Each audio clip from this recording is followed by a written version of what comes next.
Hello everyone, मैं कनिका मक्कर आप सभी का स्वागत करती हूँ हमारे चैनल टेट प्रेप पे।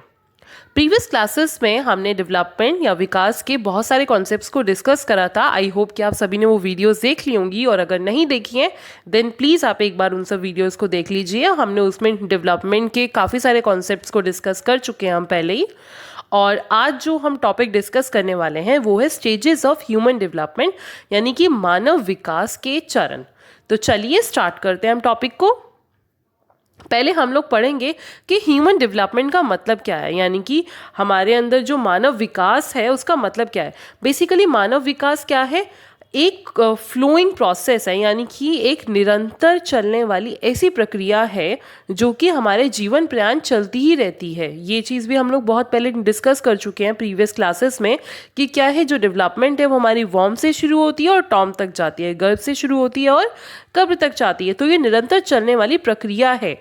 बट इसके अंदर भी एक चीज़ है कि जो हमारी फिजिकल डेवलपमेंट है, यानी कि जो हमारा शारीरिक विकास है वो एक रेंज के बाद जाके रुक जाता है। जैसे ही हम लोग मेच्योरिटी अटेन कर लेते हैं या हम लोग जैसे ही परिपक्वता अटेन कर लेते हैं, क्या होता है उसके बाद जाके शारीरिक विकास रुक जाता है। जैसे कि अगर मैं आपको एक एग्जांपल दूं हमारी हाइट का, हमारी हाइट क्या है, एक सर्टेन एज के बाद जाके रुक जाती है। ऐसा तो नहीं है ना कि जब तक हमारी डेथ नहीं होती तब तक हमारी हाइट बढ़ती ही रहती है। नहीं, क्या होता है जैसे हम लोग मेच्योरिटी अटेन कर लेते हैं उस एज के बाद जाके या उस रेंज के बाद जाके क्या होता है, हमारी हाइट रुक जाती है। तो इसका क्या मतलब है कि जो हमारे अंदर शारीरिक विकास है, यानी कि जो फिजिकल डेवलपमेंट है वो एक रेंज के बाद जाके रुक जाती है। बट जो साइको एक्टिव जो डेवलपमेंट है, यानी कि जो मनोशारीरिक क्रियाएं हैं, वो क्या है, वो निरंतर चलती रहती हैं। वो चेंजेस हमारे अंदर होते ही रहते हैं। अब वो चेंजेस कौन कौन से हैं, वो है लिंग्विस्टिक चेंजेस, यानी कि भाषा का विकास, मानसिक विकास, इमोशनल डेवलपमेंट यानी कि संवेदनात्मक विकास हमारे अंदर, then social development, character development, सामाजिक विकास, नैतिक विकास, ये सब क्या है, ये हमारे अंदर चलते ही रहते हैं। बट इन सब का भी क्या है, एक एज होती है। ये जितने भी जो डेवलपमेंट्स हो रही हैं ये सभी एक एज के अकॉर्डिंग होती हैं, डिफरेंट डिफरेंट एजेस में होती हैं। जैसे कि जो फिजिकल डेवलपमेंट है वो सबसे ज़्यादा होती कब है, इन्फेंसी में भी होती है, अर्ली चाइल्डहुड में भी होती है। बट एडोलसेंस के बाद क्या होती है, जो फिजिकल डेवलपमेंट है वो हमारे में बहुत ही कम हो जाती है और यू कैन से कि वो रुक जाती है। मगर क्या है, उस टाइम पे हमारी इमोशनल डेवलपमेंट बहुत अच्छी होनी शुरू हो जाती है। और अगर हम छोटे बच्चे की बात करें तो छोटे बच्चे के अंदर इमोशनल डेवलपमेंट नहीं होती है। बट जैसे जैसे उसकी एज ग्रो होती है, जैसे जैसे वो बढ़ता जाता है, क्या है, उसके अंदर इमोशनल डेवलपमेंट आनी शुरू हो जाती है, सोशल डेवलपमेंट आनी शुरू होती है, नैतिक विकास होना शुरू हो जाता है। तो क्या है, एक पर्टिकुलर एजेस है और इन्हीं एजेस के क्या होता है, इन्हीं एजेस को एक लेवल्स के अंदर डिवाइड कर दिया है। उन्हीं लेवल्स का नाम क्या रख दिया है, स्टेजेस ऑफ ह्यूमन डेवलपमेंट। यानी कि ये जो डिफरेंट डिफरेंट हमारे आयु के स्तर हैं जिसमें हमारी डेवलपमेंट होती है, इन्हीं को हमने डिवाइड करके इन्हीं अवस्थाओं को हमने क्या कह दिया है, स्टेजेस ऑफ ह्यूमन डेवलपमेंट, यानी कि मानव विकास के चरण। तो चलिए स्टार्ट करते हैं। ह्यूमन स्टेजेस को यूजुअली इन्हीं स्टेजेस के अंदर डिवाइड किया गया है, जैसे कि infancy, early childhood, letter childhood, adolescence, adulthood या ओल्ड एज। अब इन्फेंसी से पहले भी एक अवस्था आती है, उसको हम लोग कहते हैं प्री नेटल पीरियड या कंसेप्शन पीरियड और गर्भ धारण पीरियड, यानी कि जब बच्चा गर्भ में होता है। अब देखिए, जब बच्चा गर्भ में होता है ना तो उसकी सबसे ज़्यादा डेवलपमेंट होती है, उसकी ऑर्गन्स उसी टाइम पे डेवलप होते हैं। अपनी लाइफ में जो सबसे ज़्यादा अगर हम ग्रो करते हैं तो वो हम सिर्फ गर्भ में ग्रो करते हैं। जैसे आपने देखा भी होगा कि 9 मंथ्स के अंदर क्या होता है, बच्चा कितना छोटा होता है और कितना बड़ा हो जाता है। सिर्फ 9 मंथ्स के अंदर सबसे ज़्यादा डेवलपमेंट होती है, उसके अंदर सारे उसके ऑर्गन्स डेवलप होते हैं, eyes, nose, lungs, liver, everything. तो इसको हम लोग क्या कहते हैं, प्री नेटल पीरियड या फिर कंसेप्शन पीरियड। उसके बाद आती है हमारी इन्फेंसी, यानी कि शैशवावस्था, जो यूजुअली जब हमारा बर्थ होता है तब से स्टार्ट होती है और 2 ईयर्स तक रहती है। देन आता है हमारा अर्ली चाइल्डहुड, ये यूजुअली 2 ईयर्स से लेकर 6 ईयर्स तक होती है। देन आता है हमारा लेटर चाइल्डहुड, यानी कि पश्चिम बाल अवस्था, जो कि 6 ईयर्स से लेकर 12 ईयर्स तक होती है। देन आती है एडोलसेंस, किशोर अवस्था, जो कि 12 ईयर्स से लेके यूजुअली 19 ईयर्स तक होती है। देन आती है हमारी एडल्टहुड, जो कि यूजुअली 19 ईयर्स से शुरू हो जाती है और लगभग 42-45 ईयर्स तक होती है। और उसके बाद जो लास्ट स्टेज आती है वो है हमारी ओल्ड एज स्टेज, यानी कि बुढ़ापा, और फिर इसके बाद तो डेथ हो जाती है। तो ये जो स्टेजेस हैं हमारी डिफरेंट, इन्हीं को हम लोग क्या बोल देते हैं, stages of human development. But हम लोग सीटेट एग्जाम के लिए प्रिपेयर कर रहे हैं तो यूजुअली एग्जाम में सिर्फ 4 स्टेजेस को ही सबसे ज़्यादा उसे महत्व दिया है, और वो जो स्टेजेस हैं वो है infancy, early childhood, letter childhood और एडोलसेंस, यानी कि शैशवावस्था, प्रारंभिक बाल्यावस्था, पश्च बाल्यावस्था और किशोर अवस्था। और हम लोग अब इन्हीं को थोड़ा डिटेल में पढ़ने वाले हैं, तो चलिए स्टार्ट करते हैं।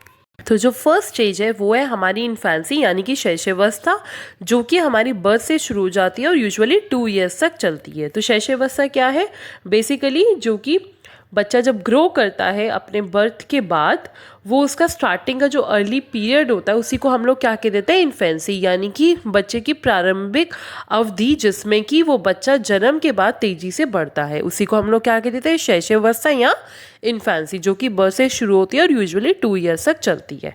अब इस इन्फेंसी पीरियड के, इस स्टेज के कुछ विशेषताएं हैं, कुछ इसके कैरेक्टरिस्टिक्स हैं, तो चलिए उनको पढ़ते हैं। जैसे कि जो फर्स्ट कैरेक्टरिस्टिक है वो है development of reflexes. Development of reflexes यानी कि सजगता का विकास। इसका मतलब है बेसिकली बच्चे की अनप्लान मूवमेंट्स, जैसे कि बच्चे का किक करना, हाथ का हिलाना। आपने देखा होगा छोटा बच्चा अपने आप किक करता है, अपने हाथ पैर हिलाता है, तो उसी को हम लोग क्या कहते हैं, डेवलपमेंट ऑफ रिफ्लेक्सेस। इस टाइम पे बच्चे के अंदर रिफ्लेक्सेस यानी कि उसकी जो मसल्स की जो अनप्लान मूवमेंट्स है वो डेवलप होती हैं। देन नेक्स्ट आता है इसके अंदर, that is dependency on others. अब जब छोटा बच्चा है तो वो क्या है, वो अपने पेरेंट्स पे डिपेंडेंट है। बेसिकली वो अपनी जो मदर है उसके ऊपर डिपेंडेंट है, खाने के लिए, पीने के लिए, नहाने के लिए, हर चीज़ के लिए वो क्या है, वो अपने पेरेंट्स के ऊपर या अपनी मदर के ऊपर सबसे ज़्यादा डिपेंडेंट है। तो इस स्टेज के अंदर बच्चा क्या है, किसी और के ऊपर डिपेंडेंट है। नेक्स्ट क्या आता है, स्पीड एंड फिजिकल डेवलपमेंट। देखिए ये बहुत ज़्यादा इंपॉर्टेंट पॉइंट है। इस टाइम पे जो विकास है, जो शारीरिक विकास है, उसमें सबसे ज़्यादा तीव्रता होती है, सबसे ज़्यादा जो डेवलपमेंट होती है वो है फिजिकल डेवलपमेंट इन्फेंसी में। इन्फेंसी के अंदर बच्चा फिजिकली सबसे ज़्यादा ग्रो करता है। आपने देखा भी होगा कि जब बच्चा पैदा होता है तो कितना छोटा होता है, और वो 2 ईयर्स तक क्या होता है, वो बहुत जल्दी बड़ा होना शुरू हो जाता है, वो खड़ा भी होना सीख जाता है, वो चलना भी सीख जाता है, क्रॉलिंग भी सीख जाता है, वो थोड़ा थोड़ा बोलना भी सीख जाता है। तो इन्हीं 2 ईयर्स के अंदर जो बच्चा बेड पर होता है वो अचानक से चल के वो अचानक से खड़ा होकर चलना भी शुरू कर देता है। तो यानी कि क्या हो रहा है, सबसे ज़्यादा फिजिकल डेवलपमेंट इन्फेंसी पीरियड में हो रही है। देन नेक्स्ट आता है आपका मोटर डेवलपमेंट। अब जो मोटर डेवलपमेंट है वो क्या है, इसी पीरियड के अंदर बच्चे की जो मसल्स की डेवलपमेंट है वो सबसे ज़्यादा रैपिड होती है, सबसे ज़्यादा फास्ट होती है, क्योंकि बच्चा अपने ऑर्गन्स, अपनी जो सेंसेस है उनको पहचानता है, अपने हाथ पैर, देन उनको बहुत अच्छे से मूवमेंट करता है, उनको चलाता है, उसकी बॉडी के अंदर बहुत ज़्यादा फ्लेक्सिबिलिटी भी होती है। तो क्या है, मोटर डेवलपमेंट भी सबसे ज़्यादा इन्फेंसी पीरियड में है। नेक्स्ट आता है हमारा इंटेंसी इन मेंटल एक्टिविटी। अब इसमें क्या है, जो मानसिक विकास है यानी कि जो मानसिक गतिविधियां हैं उनमें भी सबसे ज़्यादा तीव्रता आती है। बच्चा इस टाइम पे बहुत ज़्यादा सीखता है। आपने देखा भी होगा कि एक छोटा बच्चा जो होता है वो अपने पेरेंट्स को यूजुअली इमिटेट करता है, यानी कि उनकी नकल करता है। जो पेरेंट्स करते हैं सेम टू सेम वो वही चीज़ों को करना सीखता है उनसे। वो सारी की सारी बातों को सुनता है और धीरे धीरे करके समझना भी सीखता है। तो क्या हो रहा है, उसकी जो मेंटल डेवलपमेंट है यानी कि जो मानसिक विकास है वो भी इन्फेंसी पीरियड में होता है। देन नेक्स्ट आता है शॉर्टेस्ट डेवलपमेंट पीरियड। ये सबसे ज़्यादा छोटा डेवलपमेंट पीरियड है जिसमें कि बच्चा बहुत जल्दी ग्रो करता है, क्योंकि ये सिर्फ 2 ईयर्स का ही ये वाला पूरा पीरियड है। तो जो इन्फेंसी है वो यूजुअली हम लोग क्या कहते हैं कि वो 2 ईयर्स तक रहती है। देन नेक्स्ट आता है सोशल विद फैमिली मेम्बर्स। अब इस स्टेज के अंदर क्या है, बच्चा सिर्फ अपने जो परिवार के जो सदस्य हैं या फिर जो उसके खुद की जो पेरेंट्स हैं वो सिर्फ उन्हीं के साथ ही रहता है, वो उन्हीं को ही समझता है, उन्हीं के ही पास ज़्यादा जाना पसंद करता है, उन्हीं से ही खाता है, खेलता है, पीता है। तो क्या हुआ कि जो बच्चा है वो 2 ईयर्स तक सिर्फ और सिर्फ अपने फैमिली मेम्बर्स या अपने पेरेंट्स के साथ ही सोशलाइज है, सामाजिक वो सिर्फ अपने परिवार के सदस्य के साथ है। तो ये थी इन्फेंसी की कुछ विशेषताएं, उसके कुछ कैरेक्टरिस्टिक्स। तो अब लास्ट में हम लोग क्या कंक्लूड कर सकते हैं कि जो फिजिकल ग्रोथ है वो सबसे ज़्यादा इन्फेंसी पीरियड में होती है, यानी कि जो शारीरिक विकास है वो इस पीरियड में सबसे ज़्यादा होता है। तो ये था इन्फेंसी स्टेज और इन्फेंसी पीरियड यानी कि शैशवावस्था, जो कि हमारी बर्थ से शुरू होती है और 2 इयर्स तक चलती है। तो चलिए नेक्स्ट करते हैं। नेक्स्ट है हमारी अर्ली चाइल्डहुड यानी कि प्रारंभिक बाल्यावस्था। अब ये जो प्रारंभिक बाल्यावस्था है ये 2 ईयर से शुरू होती है और बच्चे के 6 ईयर्स तक चलती है। तो जो प्रारंभिक बचपन है वो कब से शुरू होता है, हमारा 2 साल से शुरू होता है और बच्चे के 6 वर्ष तक चलता है। इसी को हम लोग क्या कहते हैं, अर्ली चाइल्डहुड। अब ये जो अर्ली चाइल्डहुड है ये बहुत ही ज़्यादा क्रूशियल पीरियड है एक बच्चे की ओवरऑल डेवलपमेंट के लिए, क्योंकि इस दौरान बच्चे की बहुत सारी डेवलपमेंट्स होती है, उसमें बहुत सारे विकास आते हैं। फिजिकल डेवलपमेंट और मोटर डेवलपमेंट तो होती है, उसके साथ साथ में इसमें सामाजिक विकास भी उसका होना शुरू हो जाता है। उसका जो मेंटल डेवलपमेंट है, जो उसका मानसिक विकास है, वो भी बहुत तीव्रता से होता है। देन इसमें जो भाषा विकास है, जो लैंग्वेज डेवलपमेंट है, जो लैंग्वेज एक्विजिशन है, वो भी इस टाइम पे सबसे ज़्यादा हाई होती है।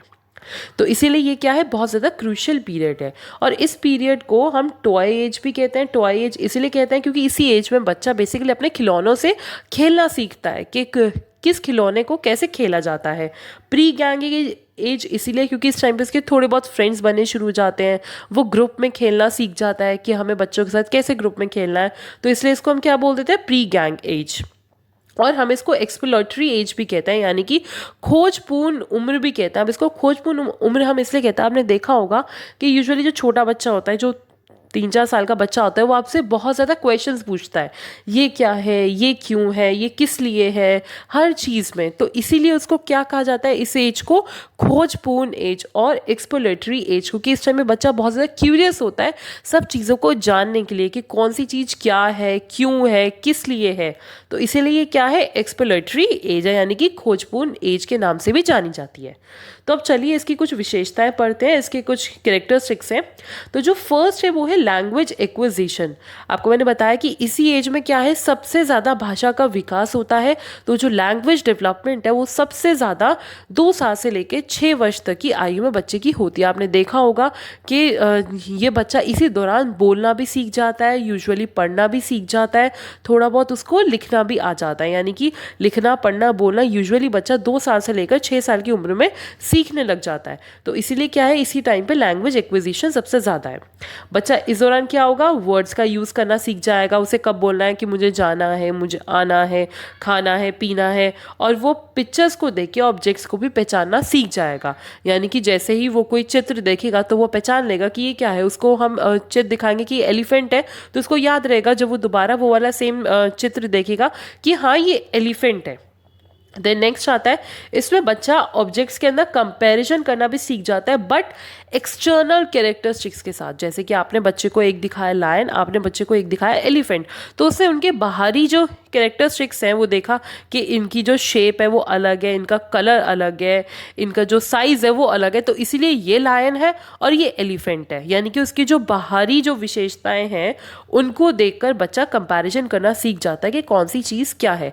बट अभी तक उसको इंटरनल फैक्टर्स का ज्ञान नहीं है कि लायन क्या है, वो कैसे अपना शिकार करता है, एलिफेंट कहाँ से अपना खाना लेता है, उसको इन सब के बारे में भी कुछ नहीं पता है। वो सिर्फ बाहरी जो विशेषताएं हैं वो उन्हीं के बेसिस के ऊपर क्या करता है, कंपैरिजन कर सकता है।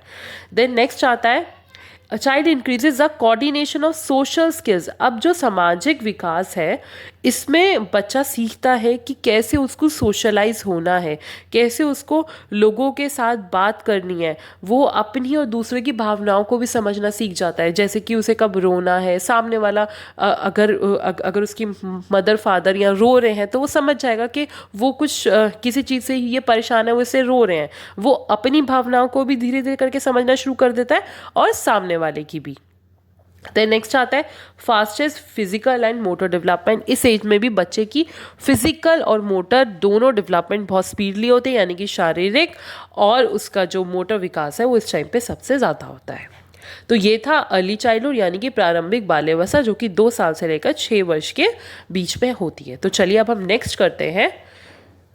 तो जो नेक्स्ट है वो है हमारी लेटर चाइल्डहुड यानी कि पश्चिम बाल्यावस्था, जो कि 6 वर्ष से शुरू होती है और 12 वर्ष तक चलती रहती है। और इसी एज को और इसी स्टेज को हम लोग क्या बोल देते हैं, एलिमेंट्री स्टेज, ट्रबलसम स्टेज और लेटेंसी स्टेज, यानी कि हमारी प्राथमिक बाल्यावस्था, परेशान अवस्था और प्रस्तुत अवस्था के नाम से हम इसको जानते हैं।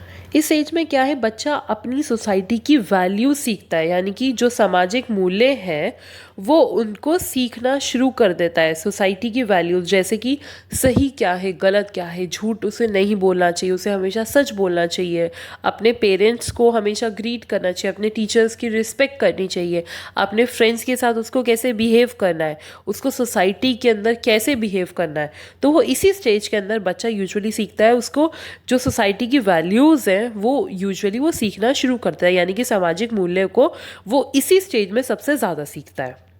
देन आता है very significant in the development process. इस टाइम पे भी बच्चे का विकास होता है, ऑब्वियसली बात है, विकास तो उसका हर स्टेज के अंदर होगा ही होगा, बट इस स्टेज के अंदर क्या है, जो शारीरिक विकास है वो थोड़ा सा स्लो हो जाता है। यानी कि अगर हम कंपैरिजन करें इन्फेंसी से और अर्ली चाइल्डहुड से, इस टाइम पे फिजिकल डेवलपमेंट और शारीरिक विकास होता तो है, बट उन दोनों के कंपैरिजन में थोड़ा सा स्लो हो जाता है। इस टाइम पे फिजिकल डेवलपमेंट थोड़ी सी स्लो पड़ जाती है। देन नेक्स्ट है अकेडमिक एक्टिविटीज़। इस टाइम पे बच्चा अपने अकेडमिक एक्टिविटीज़ में सबसे ज़्यादा इन्वॉल्व होता है, क्योंकि बिल्कुल बच्चा नया नया जाना स्कूल में सीखता है। देन वो चीज़ों को सीखता है कि क्या क्या उसकी अकेडमिक चीज़ें हैं, कैसे उसको शिक्षा लेनी है। तो इस टाइम पे जो शिक्षा की जो गतिविधियां हैं वो इस टाइम पे सबसे ज़्यादा होते हैं, क्योंकि बच्चा बिल्कुल नया नया होता है, वो उस टाइम पे सब चीज़ें बहुत जल्दी सीख लेता है। देन नेक्स्ट आता है स्टार्टेड मेकिंग फ्रेंड्स। ऑब्वियसली जब बच्चा आप स्कूल गया तो क्या होगा, उसके नए नए फ्रेंड्स भी बनेंगे। इसी टाइम पे बच्चा अपने बेस्ट फ्रेंड्स भी ये बनाना शुरू कर देता है। आपने देखा होगा कि यूजुअली जो 7-8 साल के जो बच्चे होते हैं उनको बहुत ज़्यादा होता है क्रेज़ कि ये मेरा बेस्ट फ्रेंड है, ये मेरी बेस्ट फ्रेंड है। तो ये सब चीज़ें यूजुअली बच्चे की इसी स्टेज में आती हैं। देन अब इस स्टेज में जो भी चीज़ें बच्चा सीखता है, जो भी वो चीज़ों को अनुभव करता है, वो उसके आने वाली लाइफ पे सबसे ज़्यादा अफेक्ट डालते हैं। आपने सुना भी होगा, तभी कहा जाता है कि बच्चों के सामने कभी भी पेरेंट्स को लड़ना नहीं चाहिए, क्योंकि बच्चा क्या करता है, उसकी माइंड में वही सब चीज़ें आ जाती हैं, वो उन्हीं सब चीज़ों को सीख जाता है और फिर वो आगे चल के सेम वही बिहेवियर करता है। तो इसीलिए क्या है, ये जो टाइम पीरियड है इसमें जो बच्चा चीज़ों को सीखता है, जो अनुभव करता है, जो लर्न करता है, वही उसके आने वाले जीवन पे सबसे ज़्यादा अफेक्ट डालते हैं, अकेडमिकली भी और नॉर्मली भी।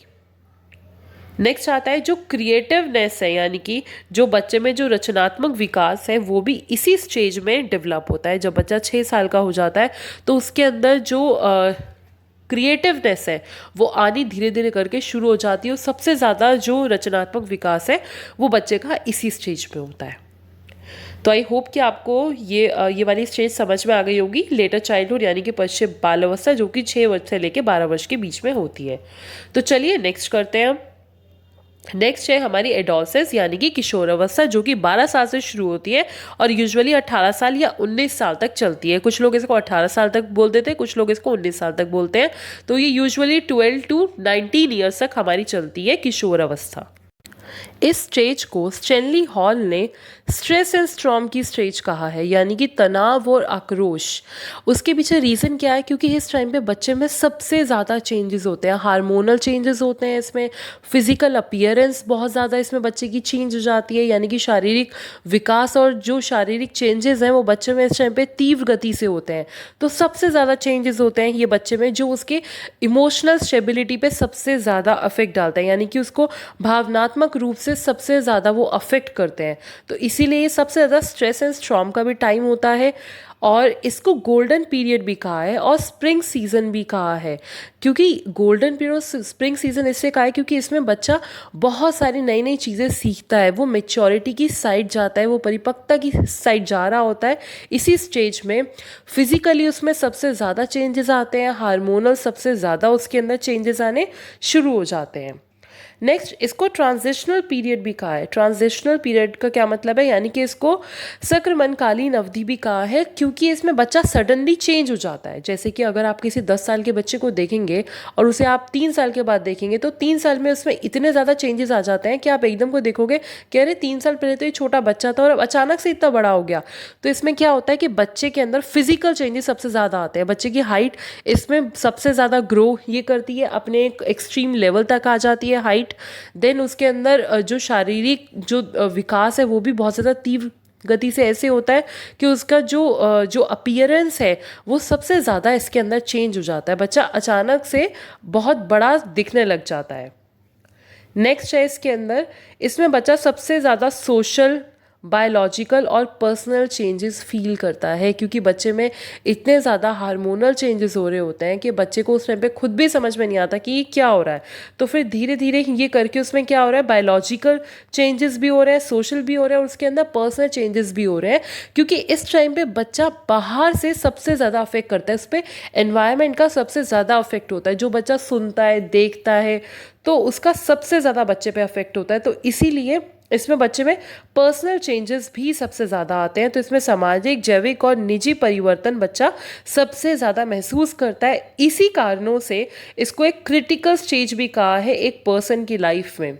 ये हर ह्यूमन बीइंग की लाइफ में सबसे ज़्यादा क्रिटिकल स्टेज भी है और सबसे ज़्यादा उसके लिए गोल्डन पीरियड भी है ये, क्योंकि इसी में बच्चा अपनी स्कूल लाइफ को सबसे ज़्यादा इंजॉय करता है, फ्रेंडशिप्स को सबसे ज़्यादा इंजॉय करता है, अपने पेरेंट्स के साथ थोड़ा बहुत उनके साथ इसमें उनका थोड़ी तनाव की स्थिति रहती है, क्योंकि वो जो कहते हैं उसको ये बच्चा थोड़ा नहीं समझता। जैसे कि अगर उन्होंने कहा कि आपको फ़ोन ज़्यादा नहीं यूज़ करना, मगर बच्चा ज़्यादा फ़ोन यूज़ करेगा, तो उस टाइम पे क्या होता है कि पेरेंट्स और बच्चे के बीच में थोड़े से इसमें डिस्टेंस आ जाता है, क्योंकि इसमें बच्चा खुद को सबसे ज़्यादा स्मार्ट समझता है। उसको लगता है कि जो मैं कर रहा हूँ वो बिल्कुल ठीक है, जो मेरे फ्रेंड्स मुझे कह रहे हैं वही चीज़ सबसे ज़्यादा सही है। तो इसीलिए इस समय में बच्चा बाहरी दुनिया से ज़्यादा अफेक्टेड होता है, वो ज़्यादा उन लोगों से अफेक्टेड होता है। और इसी के अंदर क्या है, सबसे ज़्यादा हार्मोनल चेंजेस आते हैं, क्योंकि बच्चा इस टाइम पे अपनी सेक्सुअल मैच्योरिटी को अटेन कर लेता है, तो इसीलिए इसमें सबसे ज़्यादा हार्मोनल चेंजेस आते हैं। अब इसके अंदर बच्चा इमोशनली बहुत वीक होता है, यानी कि भावनात्मक रूप से बच्चा बहुत ज़्यादा कमज़ोर होता है। वो उसके अंदर अभी भावनात्मक स्टेबिलिटी नहीं आई होती, यानी कि इमोशनल स्टेबिलिटी अभी उसके अंदर नहीं आई होती है। वो भावनात्मक रूप से बहुत ज़्यादा वीक है, क्योंकि वो बाहरी दुनिया से सबसे ज़्यादा अफेक्टेड हो रहा है, तो इसीलिए वो इमोशनली इतना स्ट्रांग नहीं होता इस स्टेज के अंदर।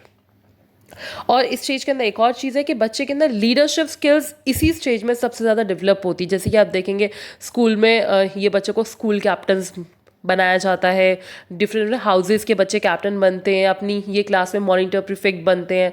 तो इसमें बच्चे में लीडरशिप स्किल्स भी सबसे ज़्यादा इसी स्टेज में बच्चे में आके डेवलप होती है। तो आई होप कि आपको समझ में आ गई होगी ये वाली स्टेज। बेसिकली ये वाली स्टेज एक ह्यूमन लाइफ में सबसे ज़्यादा इम्पॉर्टेंट है और सबसे ज़्यादा अच्छी स्टेज भी यही है।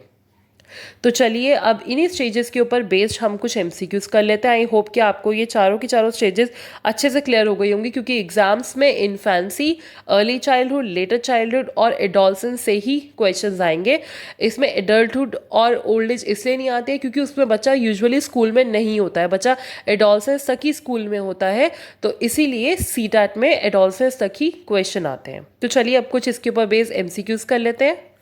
Question number 1. For children in the age group of 2 to 8 years old, the pattern of development include motor, social, emotional, cognitive and dash skills. यानी कि 2 से 8 वर्ष की आयु समूह के बच्चों के लिए विकास के स्वरूप में प्रेरक, सामाजिक, भावनात्मक, संज्ञानात्मक और डैश शामिल होते हैं। तो अब हम 2 to 8 ईयर्स की बात कर रहे हैं, तो यानी कि हम लोग बेसिकली अर्ली चाइल्डहुड की बात कर रहे हैं। तो अर्ली चाइल्डहुड के अंदर ये बच्चों में फिजिकल डेवलपमेंट भी होती है, ये भी आ गया, मोटर स्किल्स भी हैं, सोशली भी ये बच्चा स्ट्रांग होता है, इमोशनली भी, कॉग्निटिव भी। तो नेक्स्ट क्या हो सकता है, एडाप्टेबिलिटी स्किल आ सकती है? नहीं, अभी तो ये बच्चा अर्ली चाइल्डहुड में, तो ये तो नहीं हो सकता है, क्योंकि अभी तो वो नया नया स्कूल जाना उससे स्टार्ट करा है, तो एकदम को तो वो चीज़ों को नहीं सीख जाएगा।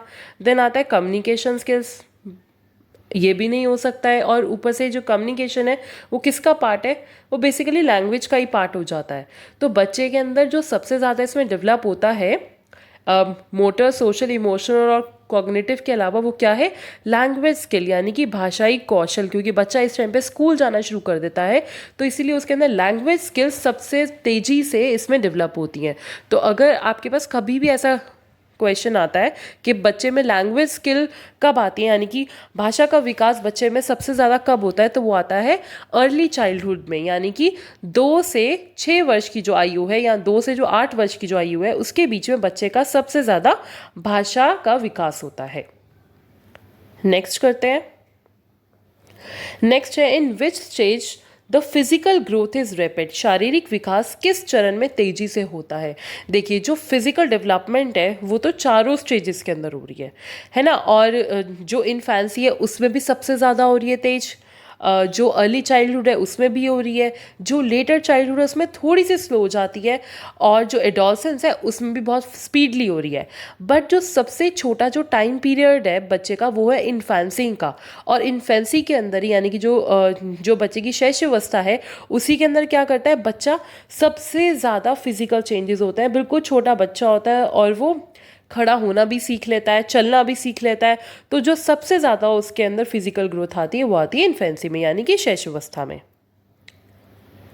Question next, early imaginative fears disappear by the age of, आरंभिक कल्पनात्मक भय समाप्त हो जाते हैं डैश की आयु तक। अब देखिए जो अर्ली इमेजिनेटिव फियर्स होते हैं, अर्ली इमेजिनेटिव फियर्स का मतलब है जैसे कि अगर मैं आपको एक एग्जांपल दूं, बच्चे की परछाई। तो कितनी बार क्या होता है कि बच्चा अंधेरे में अपनी परछाई देखकर डरता है कि अरे नहीं ये तो कुछ और चीज़ है, ये भूत है या ये कुछ है, अंधेरे में जाने से भी डरता है। तो ये जो इसको हम कहते हैं अर्ली इमेजिनेटिव फियर्स यानी कि आरंभिक कल्पनात्मक भय। तो ये बेसिकली बच्चे के जो लेटर चाइल्डहुड है उसमें सबसे ज़्यादा होते हैं। और जैसे ही बच्चा एडोलसेंस की साइड जाता है, जैसे वो एडोलसेंस की स्टेज में एंटर करता है, तो ये जो फियर्स हैं ये धीरे धीरे करके ख़त्म होने लग जाता है, क्योंकि बच्चे को समझ में आने लग जाता है कि ये शैडो है, ये मेरी परछाई है, तो इससे मुझे डरना नहीं है। उसका अंधेरे से भी डर थोड़ा सा कम होने लगता है। तो इसी को हम लोग क्या कहते हैं, अर्ली इमेजिनेटिव फियर्स, जो कि 12 वर्ष की आयु में ख़त्म होना शुरू हो जाते हैं। तो इसीलिए इसका राइट आंसर क्या होगा, 12 वर्ष यानी कि 12 ईयर्स। चलिए नेक्स्ट क्वेश्चन करते हैं। Next check, characteristic is not of infancy, शैशवावस्था की विशेषता नहीं है। इनमें से कौन सी शैशवावस्था की विशेषता नहीं है वो हमें देखनी है। फर्स्ट है रेपिडिटी इन फिजिकल डेवलपमेंट, शारीरिक विकास में तीव्रता। यस, इन्फेंसी में तो बल्कि सबसे ज़्यादा होती है फिजिकल डेवलपमेंट। सेकेंड है डिपेंडेंसी ऑन अदर्स, दूसरों पर निर्भरता। यस, जो छोटा बच्चा होता है वो हमेशा अपने पेरेंट्स, अपनी जो है मदर, उसके ऊपर डिपेंडेंट होता है, ये भी सही है। नेक्स्ट है फुल ऑफ मोरालिटी यानी कि नैतिकता का होना। क्या छोटे बच्चे के अंदर मोरालिटी होती है? ऑब्वियसली नॉट, क्योंकि उसको तो यही नहीं ये पता कि क्या चीज़ सही है, क्या गलत है, क्या झूठ है, क्या सच है। तो इसीलिए इसका राइट आंसर क्या हो जाएगा, फुल ऑफ मोरालिटी यानी कि नैतिकता का होना। ये इन्फेंसी का कैरेक्टरिस्टिक नहीं है। बच्चे के अंदर जो मोरालिटी आनी शुरू होती है वो लेटर चाइल्डहुड से आनी स्टार्ट होती है। तो इसलिए इसका राइट आंसर क्या हो जाएगा, full of morality. Next question. At what stage of development team spirit of children changes? बच्चे के अंदर टीम स्पिरिट कब आती है? अब देखिए टीम स्पिरिट का मतलब है जिसमें कि बच्चे में लीडरशिप स्किल्स भी आ रही हैं। आपको मैंने बताया भी था कि जो बच्चे के अंदर लीडरशिप स्किल्स है वो कब डेवलप होती है, वो डेवलप होती है एडोलसेंस की स्टेज में। जब वो किशोर अवस्था में आता है उस टाइम पे उसमें लीडरशिप स्किल्स आती है। तो उसको बच्चों के साथ समूह में रहना आता है, उसको टीम की वैल्यू ये पता चलती है, उसको ग्रुप की वैल्यू पता चलती है। तो इसीलिए इसका राइट आंसर क्या होगा, दैट इज एडोलसेंस यानी कि किशोर अवस्था। नेक्स्ट करते हैं, according to Stanley Hall the period of great stress and storm is, ये भी हम पढ़ चुके हैं। स्टेनली हॉल के अकॉर्डिंग जो सबसे ज़्यादा तनाव और तूफान की जो अवस्था है वो बच्चे के लिए कब आती है, एडोलसेंस में यानी कि किशोर अवस्था में। तो इसका राइट आंसर क्या है, एडोलसेंस, किशोर अवस्था। आई होप आप सभी को आज का टॉपिक अच्छे से क्लियर हो गया होगा। सारी की सारी आपको ह्यूमन डेवलपमेंट की स्टेजेस समझ में आ गई होंगी, एमसीक्यूज भी समझ में आ गए होंगे। So thanks for watching this video. अगर आपको ये वीडियो अच्छी लगी हो then please like and subscribe to our channel. और अगर आपको इन नोट्स की PDF चाहिए then please join our Telegram channel, उसका लिंक डिस्क्रिप्शन बॉक्स में दिया हुआ है। बाय बाय एवरीवन, आप सब लोग अपना बहुत बहुत ध्यान रखिएगा।